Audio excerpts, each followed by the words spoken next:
Just listen to them, Jensen. That's the old man up now on his feet, toasting Mrs. Serby. So is it true what people say, that there's something going on between them?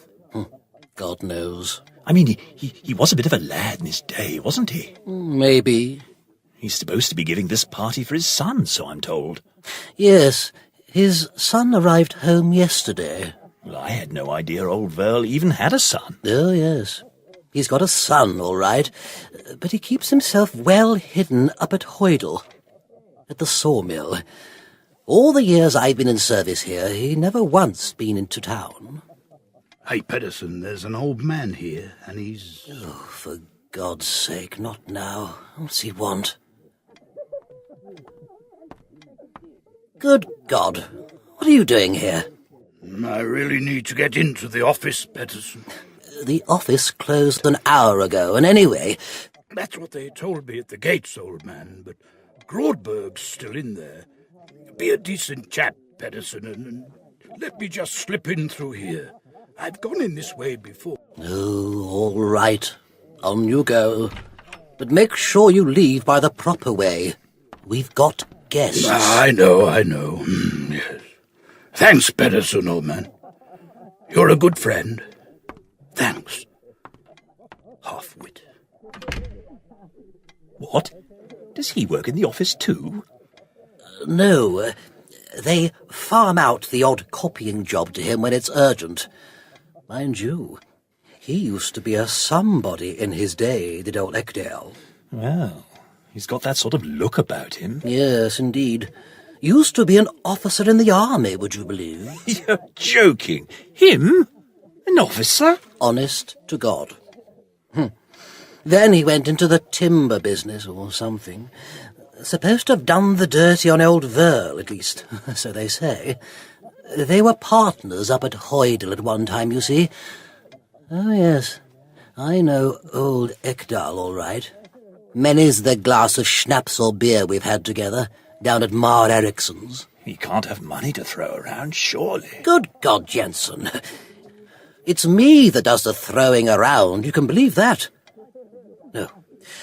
I just think people should show a bit of respect for somebody that's come down in the world. So he went bankrupt?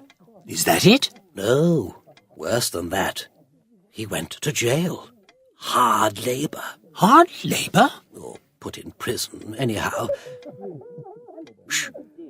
That's them getting up from the table now. We'll take coffee in the music room, Patterson. Very good, Mrs. Serby. Phew, that was some dinner, eh? Hard work getting through all that.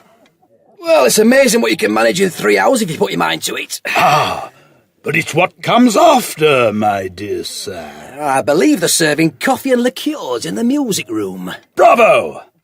And perhaps Mrs. Serby will play something for us. As long as she doesn't play fast and loose with us. Oh, I think not. Berta would never do that to her old friends. I don't think anybody noticed, Gregors. Noticed what? You mean you didn't notice either? What was there to notice? We were 13 at table. Really? 13 of us.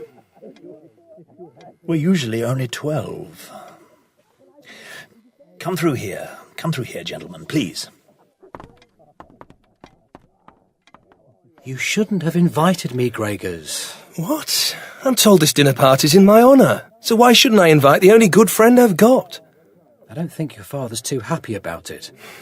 I never come to the house any other time. No, so I hear. Anyway, I had to see you and have a chat. I'm likely to be going away again soon. Well, here we are. 2 old schoolmates. We've drifted a long way apart, haven't we? We can't have seen each other for what, 16, 17 years now? Is it that long? It is indeed.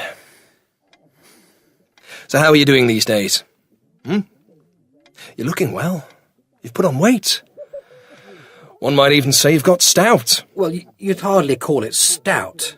But I dare say I look a bit more of a man than I did in those days. Yeah, yes, you do. Well, outwardly, you don't seem to have suffered much. But inwardly, Gregors, in here, it's a different story, believe me.